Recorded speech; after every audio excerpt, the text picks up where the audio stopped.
Let's go ahead and talk about the square root method in this section.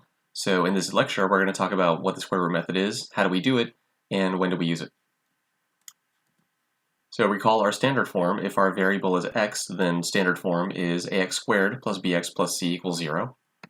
So the question is, when can we use the square root method to solve a quadratic equation? And the answer is only when b is 0. So only when b equals 0, when we have no linear term there. So there's some notes about this. If b is not 0, then the square root method cannot be used. That's basically all there is to it.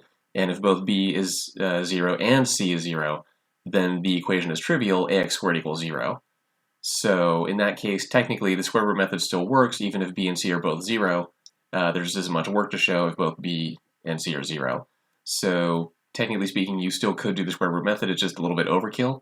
And in the case where b and c are both 0, and you just have ax squared equals 0, then the solution in that case, no matter what a is, the solution is always going to be x equals 0. Okay? So the main idea is to get the x squared completely by itself, and then take the square root of both sides. So we get x squared completely by itself on one side, everything else on the other side of the equal sign, and take the square root of both sides. So the subtle details are a little bit more complicated than that, but it's a good thing that these subtle details apply to every single square root method problem. So they're going to be the same subtle details all the time, always. So what we're going to do is go over those details with a simple example in this lecture, and then in later problems, later examples, later lectures, we'll only focus on the important details. So here's the example: solve x squared minus 1 equals 0. So this is already in standard form. It's a quadratic equation where a is 1, b is 0, and c is negative 1. And because b is 0, we can use the square root method. So we add 1 to both sides, we get x squared equals 1.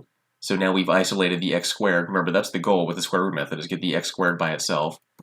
And the next step is to take the square root of both sides. So we get x squared equals 1, so the square root of x squared equals the square root of 1. Now here's where we need to be very careful. So the square root of 1 is just 1, so then the equation becomes the square root of x squared is 1. And here's the tricky part. So the square root of x squared does not simplify to just plain old x. It's very tempting to say that, but it is incorrect. So the square root of x squared is actually equal to the absolute value of x. And what does that mean? Well, since the square root of x squared is 1 from our quadratic equation up here, and since in general the square root of x squared is the absolute value of x, then what that means is the absolute value of x is equal to 1 for the specific problem.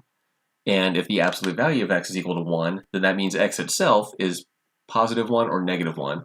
So that's what this sign here means if you haven't seen that before. It just means plus and minus 1, plus sign sitting on top of a minus sign. So x is plus or minus 1 is what we obtain from saying absolute value of x equals 1. So in general, when we solve quadratic equations using the square root method, we just skip this absolute value reasoning and we directly say the square root of x squared equals some number, means x equals plus or minus the square root of that number. So, and we'll talk more about that. We'll see how that works in later videos when we do more complicated examples of this. But a side note, the discriminant of x squared minus 1 equals 0 is b squared minus 4ac, which is 0 squared minus 4 times 1 times negative 1, which is 4, which is positive. So positive discriminant means we expect two distinct real solutions.